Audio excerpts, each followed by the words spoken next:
ആറന്മുള വിമാനത്താവള പദ്ധതി പ്രദേശത്തെ ആകെ ഭൂമി, നെൽവയൽ ഉൾപ്പെടുന്ന പ്രദേശം, നികത്തിയ ഭൂമി അടക്കം സമ്പൂർണ്ണ വിവരങ്ങളാണ് IT അണ്ടർ സെക്രട്ടറി അതിൻ്റെ വിശദ റിപ്പോർട്ടാണ് ആവശ്യപ്പെട്ടിരിക്കുന്നത്. വീണ്ടും ഈ പദ്ധതി പുനരുജ്ജീവിക്കപ്പെടുന്നു എന്നുള്ള ഒരാശങ്കയിലേക്ക് കാര്യങ്ങൾ എത്തുകയാണ്. കുന്നിടിച്ചും വയൽ നികത്തിയും ഒരു പുതിയ പദ്ധതിയുമായിട്ട് പഴയ കമ്പനി തന്നെ വരികയാണെങ്കിൽ ഈ ആറന്മുളയിലുള്ള പൊതുജനം അത് ജാതി മതവർഗ വർണ്ണഭേദമില്ലാതെ രാഷ്ട്രീയ ഭേദമില്ലാതെ ഒന്നിച്ചു നിന്ന് ഇതിനെ തീർച്ചയായിട്ടും പരാജയപ്പെടുത്തും എന്നുള്ള കാര്യത്തിൽ യാതൊരു സംശയവുമില്ല. നമുക്ക് സുപ്രീം കോടതിയുടെയും ഹരിത ട്രൈബ്യൂണലിൻ്റെയും വിധിയുണ്ട് നമുക്ക് അനുകൂലമായിട്ട്. അപ്പോൾ അതിനെ ഓർക്കം ചെയ്ത് പിൻവാതിലിലൂടെ പൊതുജനത്തെ കണക്കിലെടുക്കാതെ ഒരു പദ്ധതിയുമായിട്ട് വന്നു കഴിഞ്ഞാൽ പ്രക്ഷോഭം പുനരാരംഭിക്കുകയും അതുപോലെ തന്നെ നിയമപരമായ നടപടികളിലേക്കും ഞങ്ങൾ നീങ്ങുന്നതായിരിക്കും. ഈ കമ്പനിയുടെ യഥാർത്ഥ ലക്ഷ്യം IT പാർക്കും ടൗൺഷിപ്പും തന്നെയാണോ? ഈ IT പാർക്കും ടൗൺഷിപ്പും കമ്പനി ഇവിടെ നടത്തുമെന്ന് ഞങ്ങൾ വിശ്വസിക്കുന്നില്ല.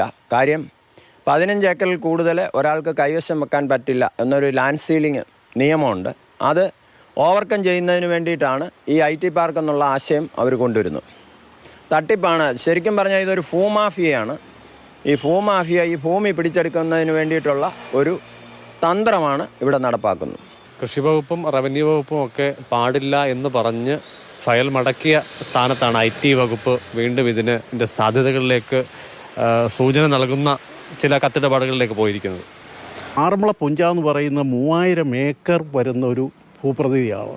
നിങ്ങൾ തന്നെ പോയി തിരക്കുക. മാലക്കര മുതൽ നാരങ്ങാളം വരെ നീണ്ടു നിൽക്കുന്ന ഒരു 3000 ഏക്കറാണ് ആറന്മുള പുഞ്ച എന്ന് പറയുന്നത്.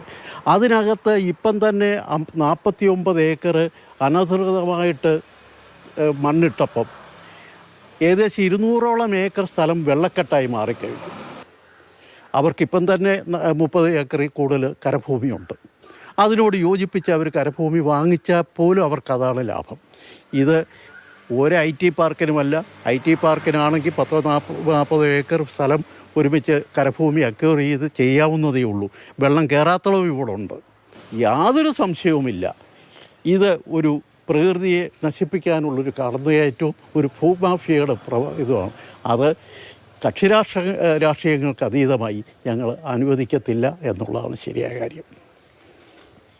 ആറന്മുള വിമാനത്താവള പദ്ധതി പ്രദേശത്ത് കൃഷിയല്ലാതെ മറ്റൊന്നും അനുവദിക്കുകയില്ല എന്ന് മന്ത്രി P. പ്രസാദ് ആവർത്തിച്ച് വ്യക്തമാക്കിയിട്ടുണ്ട്. CPIയുടെ രാഷ്ട്രീയ നിലപാട് കൂടിയാണിത്. അതിനെ കൂടി അവഗണിച്ചുകൊണ്ട് മുന്നോട്ട് പോവുകയാണോ IT വകുപ്പ് എന്നുള്ള സംശയം കൂടി ഈ ഒരു കത്തിടപാടിലൂടെ മുന്നോട്ട് വരികയാണ്. CK Abhilal, Mathrubhumi news.